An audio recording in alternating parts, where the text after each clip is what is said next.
அவர் நடிக்கிறத பார்த்துட்ருக்கோம். Vijay Antony sir. So சாரோட ஃபிலிமோகிராஃபியில் அவருடைய படங்கள் டைட்டில் வேணால் கொஞ்சம் நெகட்டிவாக இருக்கலாம், ஆனால் ரொம்ப பாசிட்டிவான ஒரு மனிதர். அது அவருடைய பேட்டிகளில் அவர் பேச்சில் தெரியும். சார், நான் கூப்பிட்றதுக்கு முன்னாடியே வந்துட்டீங்க சார். Thank you sir. ஓகே, எல்லாருக்கும் வணக்கம். இந்த படத்தை பார்த்தேன் சார், சசி சார். அதில் அழுகையை கண்ட்ரோல் பண்ணிகிட்டு இருந்தேன். வழக்கமாக நிறைய பேர் வந்து சோகத்துக்கு தான் அழுவோம். நான் வந்து எமோஷ்னலாக நல்ல விஷயங்கள் காதில் கேட்டால் கூட எனக்கு கண்ணீர் வரும், நல்ல விஷயங்கள் பார்த்தா. ஸோ அன்பை விதைக்கிற படமாக எல்லோரும் சொன்ன மாதிரி இந்த படம் இருந்துச்சு. இந்த காலத்தில் நல்ல விஷயத்தெல்லாம் பேசினா கிரிஞ்சுன்னு சொல்கிறானுங்க. நல்ல விஷயத்த பேச முடியல. அப்படி ஒரு டைமில் இது வந்து எடுத்துக்காட்ட நீங்கள் பண்ண அயோத்தியும் சரி சார். இப்போ ரீசெண்ட் டைமில் நீங்கள் உங்கள் செலெக்ஷன் ஆஃப் ஸ்கிரிப்ட் இருக்குல்ல, நீங்கள் அடுத்தது என்ன பண்ண போகிறீங்க எனக்கு தெரியும். இன்னொரு ஃப்ரெண்டு தான் அவங்க அர்த்தப்படத்தையும் பண்ண இதையும் பண்ண போகிறாரு எனக்கு தெரியும். உங்கள் லைனப்பே ரொம்ப ஸ்ட்ராங்காக இருக்குது. நீங்கள் செலக்ட் பண்ணுற விஷயங்கள், செலக்ட் பண்ணுற ஸ்கிரிப்ட் எல்லாமே புது புது டேரக்டர்ஸ், அயோத்தி டேரக்டர், இந்த டேரக்டர் எல்லாருக்கும் பெரிய நம்பிக்கை கொடுக்குது. நல்ல ஸ்கிரிப்டை சூஸ் பண்ணி பண்ணுறீங்க சார், அதுக்கு மிக்க நன்றி. இந்த ஸ்கிரிப்ட் வந்து வேறு லெவல் சார். உண்மையிலே வந்து நான் வந்து ஆனந்தத்தில், நெகிழ்ச்சியில் என்னோடய கண்ணீரை கட்டுப்படுத்தி இந்த படத்தை பார்த்தேன். சூப்பராக இருந்துச்சு சார். ஆக்சுவலாக இன்னொரு பிச்சைக்காரன் மாதிரி இருந்துச்சு செகண்ட் ஹாஃப்லாம். நல்லா இருந்துச்சு.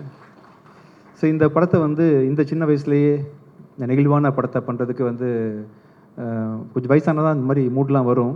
உங்களுக்கு எப்படி இப்படியே வந்துச்சுன்னு தெரியல. ஆக்சுவலாக அருமையாக பண்ணிங்கப்பா அபி, இல்லை சூப்பராக பண்ணிங்க, நல்லா இருந்துச்சு, ஒண்டர்ஃபுல்.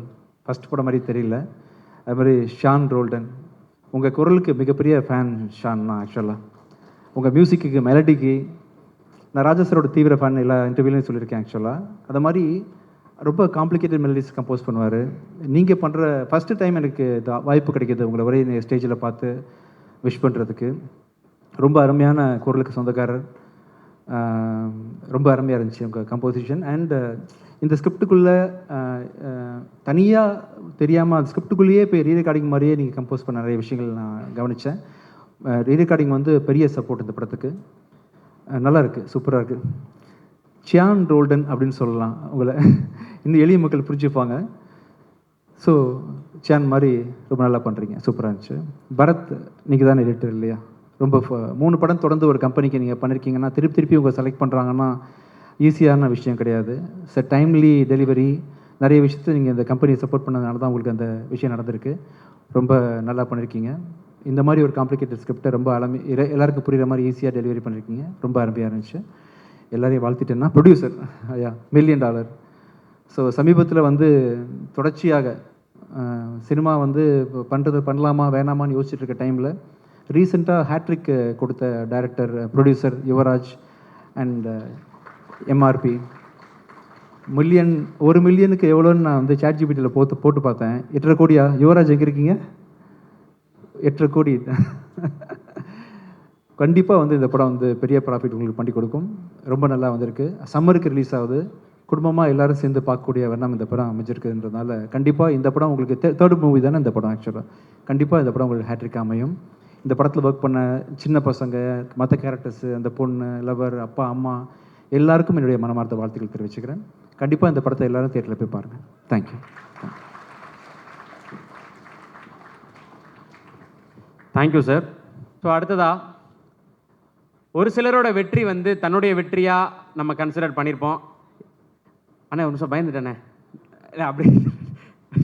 ஸோ ஒரு சிலரோட வெற்றி வந்து தன்னுடைய வெற்றியாக நம்ம கன்சிடர் பண்ணி அதை நம்ம என்ஜாய் பண்ணியிருந்திருப்போம். ஸோ அவரை தான் கூப்பிடலான்றது. அதுக்குள்ளே அண்ணா ஆமாண்ணா இருங்கண்ணே அதெல்லாம் சில ப்ரொசீஜர் இருக்கா இல்லையா? ஸோ அப்படியான வெற்றி மணி அண்ணனுடையது. ஸோ அந்த வெற்றியை பார்த்து நிறைய பேர் இன்ஸ்பயர் ஆகி பெரிய நம்பிக்கையை கொடுத்துருக்கு அவருடைய வெற்றி. பேசுகிற விஷயங்களை வந்து வாட்ஸ்அப் ஸ்டேட்டஸாகவும் இன்ஸ்டாகிராம் ஸ்டோரியாகவும் வச்சுருக்காங்க. ஸோ அப்படி பல விஷயங்களை வந்து இன்றைக்கி இருக்க ஜென்ரேஷனுக்கு வந்து யதார்த்தமாக அந்த விஷயங்களை வந்து கடத்திட்டு போகிறாரு.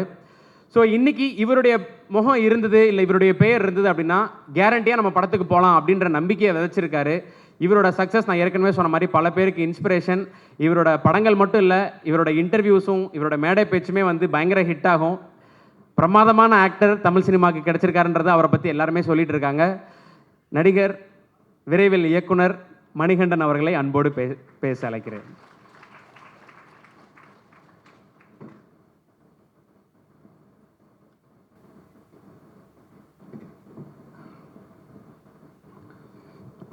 எல்லாருக்கும் வணக்கம்.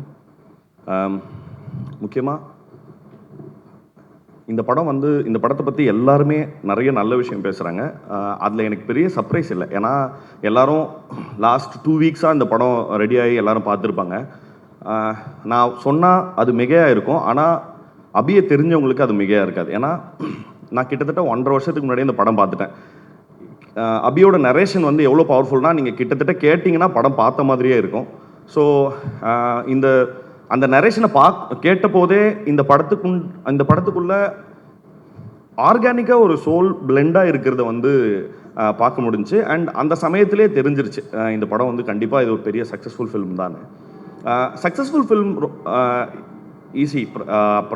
அது என்ன சொல்கிறது, கஷ்டம்தான். பட் ஆனால் ரிலேட்டிவ்லி ஈஸி. ஆனால் ஒரு மனசில் ரொம்ப இடம்பெற தங்குற மாதிரியான ஒரு சினிமாவை எடுக்கிறது ரொம்ப இன்னைக்கு தேதிக்கு ரொம்ப கஷ்டமாக இருக்குது, ஒரு டைம்லெஸ் சினிமாவை எடுக்கிறது. அந்த வகையில் அபியோட ஒர்க் வந்து இந்த படத்தில் வந்து எல்லாரும் சொல்கிறது வந்து எந்த வகையிலையும் குறைவில்லாமல் அந்த படம் வந்து மிக முக்கியமான ஒரு படமாக வரும்.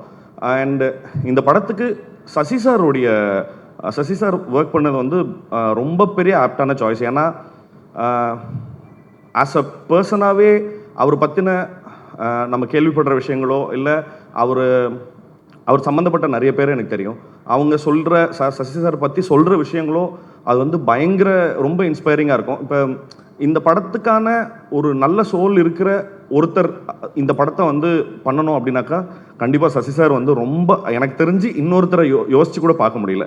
அண்ட் சிம்ரன் மேமாக இருக்கட்டும், இந்த படத்தினுடைய எல்லா ரமேஷ்லேருந்து எல்லா காஸ்ட்டுமே ரொம்ப பிரமாதமான ஆக்டர்ஸ். அதில் வந்து ஆச்சரியப்படுறதுக்கு அவங்க நல்லா பர்ஃபார்ம் பண்ணாங்கங்கிறதுல வந்து பெருசாக நம்ம இதுக்கு முன்னாடி அவங்களோட ஒர்க்ஸ் எல்லாமே பார்த்துட்டோம். பெரிய பெரிய சந்தோஷம் இந்த படத்தில் அசோசியேட் ஆகிருக்கிற எல்லாருக்குமே நல்ல விஷயங்கள் நடக்க போகுதுங்கிறது வந்து ரொம்ப திண்ணமாக தெரியுது இந்த ஸ்டேஜில். அண்டு ஷான் சார் வந்து எனக்கு முக்கியமாக எக்கச்சக்கமான நிறைய நல்ல விஷயங்கள் நடக்கிறதுக்கு ஷான் சார் காரணமாக இருந்திருக்கார் through his music. And also அவர் எந்த வகையிலையுமே வந்து ரமேஷ் சொன்ன மாதிரி தான், ஒரு நல்ல விஷயம் நடக்குதுன்னா அது பாராட்டுறதுக்கு அவர் தயங்கினதே கிடையாது. அது 1:30 மணியோ 2:30 மணியோ எனக்கு வந்து அவங்க மிஸ்ஸஸ்லாம் வந்து பயங்கரமாக திட்டுவாங்களாம்மா, நீங்கள் என்ன மணிகிட்ட பேசுறியா இவ்வளோ நேரம் பேசுகிற அப்படின்ட்டு. ஸோ நாங்கள் கிட்டத்தட்ட 2.5 மணி நேரம் 3 மணி நேரம்லாம் ஃபோனில் பேசியிருந்துருக்காரு. எக்கச்சக்கமாக நிறைய பாசிட்டிவிட்டியை வந்து எனக்குள்ளே நிறைய சொல்லியிருக்காங்க.